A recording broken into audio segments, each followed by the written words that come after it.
हाँ दोस्तों, मैं आज आपको ये बताने वाला हूँ कि पैतृक संपत्ति में बंटवारा कैसे होता है और क्या इसमें लड़कियों का अधिकार होता है। क्या लड़कियों को हिस्सा उसमें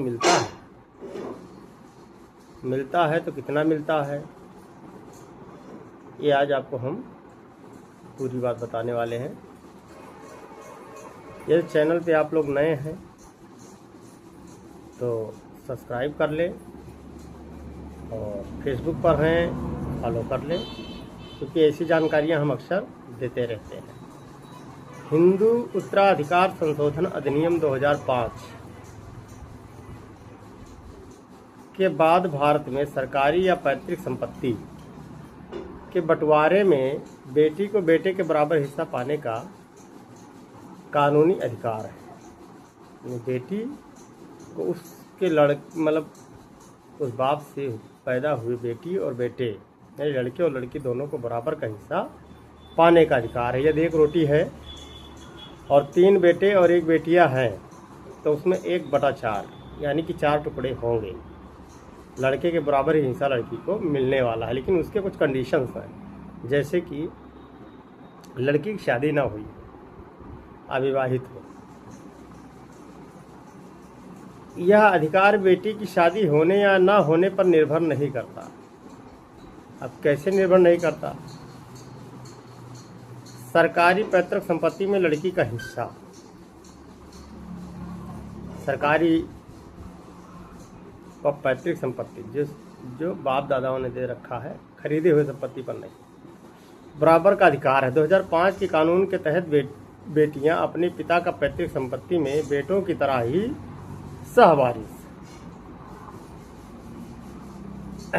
सहवारिश हैं। मतलब जो सरकार ने 2005 में नियम निकाला था कि लड़के और लड़कियां सबको हिस्सा मिले, ये लड़की अपने मन से नहीं छोड़ती है तो उसकी शादीशुदा बेटी,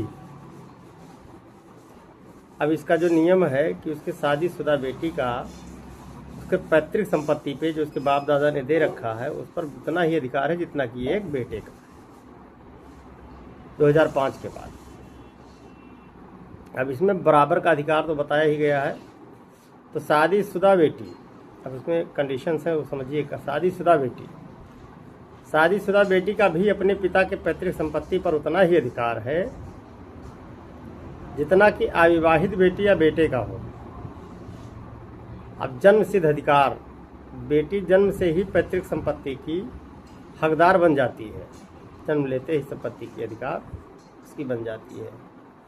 अब पैतृक कृषि भूमि, यानी सर्वोच्च न्यायालय के फैसलों के अनुसार कृषि भूमि में भी बेटियों को बेटे के बराबर ही हिस्सा मिलता है। स्वअर्जित संपत्ति का मतलब जो अपना खुद बनाया गया संपत्ति हो, जिसे कि खुद खरीदा गया हो। यदि पिता ने संपत्ति खुद कमाई है, पैतृक नहीं है, यानी बाप दादा ने नहीं दिया है पिता को, तो वह अपनी मर्जी से उसे किसी भी को भी दे सकता है, यानी किसी को भी वो दे सकता है। यदि खुद बनाया है, यदि वे वसीयत नहीं छोड़ते हैं तो बेटी को उसमें बराबर का हिस्सा मिलेगा। यदि किसी को वसीयतनामा दे करके नहीं मरते हैं तो वो बराबर का हिस्सा बेटी का भी लगेगा। उत्तर प्रदेश कृषि भूमि, अब उत्तर प्रदेश के जमींदारी निषेध अधिनियम के तहत कुछ मामलों में विवाहित पुत्री को पैतृक संपत्ति में हिस्सा नहीं मिलता है, कृषि संपत्ति में हिस्सा नहीं मिलता है। हालांकि सामान्य पैतृक संपत्ति पर यह अधिनियम लागू नहीं होता। अब वसीयत बिल, यदि पिता ने वसीयत के जरिए अपनी स्वअर्जित संपत्ति किसी और के नाम कर दी है तो बेटी दावा नहीं कर सकती। यदि पिताजी ने अपने संपत्ति को किसी के नाम वसीयत कर दिया है तो बेटी अगर यदि है तो वो दावा नहीं कर सकती। अब बंटवारे के लिए आवश्यक कदम, उत्तराधिकार प्रमाण पत्र, सेशन सर्टिफिकेट। यदि पिता की मृत्यु बिना वसीयत के हुई है तो वारिसों को यह प्रमाण पत्र लेना चाहिए। अब नामांतरण, राजस्व रिकॉर्ड में बेटियों के नाम शामिल कराने के लिए आवेदन करें। तो इसमें जो है बेटियों को भी मिलता है। पुत्रियों को अब पैतृक संपत्ति में पुत्रों के बराबर अधिकार प्राप्त है। भारत के सर्वोच्च न्यायालय ने हिंदू कानून के तहत पुत्रियों को पैतृक संपत्ति में पुत्रों के समान अधिकार दिए जाने की पुष्टि की है। इसका अर्थ ये है कि पुत्रियां जन्म से ही सामुदायिक और उन्हें समान स्वामित्व और उत्तराधिकार प्रदान करता है।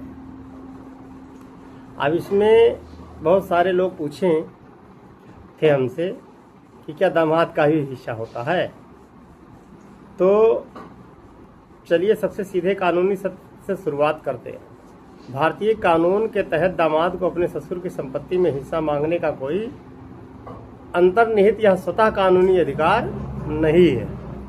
एक लोगों ने मुझसे पूछा था कि सर जी क्या दामाद को भी हिस्सा मिल सकता है ससुराल में, तो उनके लिए मैं ये पॉइंट इसमें ऐड करता हूँ। उन्होंने मुझे कमेंट से पूछा था। तो दामाद को ससुर की संपत्ति में हिस्सा मांगने का कोई अंतर्निहित या स्वतः कानूनी अधिकार नहीं है। कानून दामाद को प्रत्यक्ष कानूनी उत्तराधिकारी के रूप में मान्यता नहीं देता, वो प्रत्यक्ष रूप से नहीं होते हैं। तो एक महोदय ने पूछा था कि यदि पिता पुत्र को संपत्ति नहीं दे रहा है तो क्या करें, क्या करना चाहिए। उन्होंने कमेंट किया था हमारे यूट्यूब पर, तो मैं इसके लिए बना रहा हूँ। अब उसमें कहने की बात यह है कि देखिए जो सत्य है कि यदि बच्चे नाबालिग हैं तो पिता उनकी सहमति के बिना पैतृक संपत्ति बेच सकता है।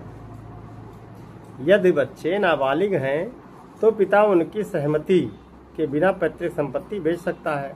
हालांकि यदि वह नाबालिग नहीं है यानी 18 वर्ष से अधिक आयु के हैं तो पिता बच्चों की सहमति के बिना पैतृक संपत्ति नहीं बेच सकता। हालांकि स्व अर्जित संपत्तियों के मामले में ये अलग है, जो खुद उसने कमाया है उसको वो बेच सकता है, लेकिन यदि दादा बाबा ने दिया है तो उस पर उसके बच्चे आपत्ति लगा सकते हैं। और यदि वीडियो अच्छी लगी तो आप लोग लाइक शेयर कमेंट ज़रूर करें, और यदि कोई जानकारी आपको चाहिए तो एक बार कमेंट करें, उस पर वीडियो बनाकर मैं ज़रूर डालूँगा। जय हिंद, जय भारत, जय संविधान।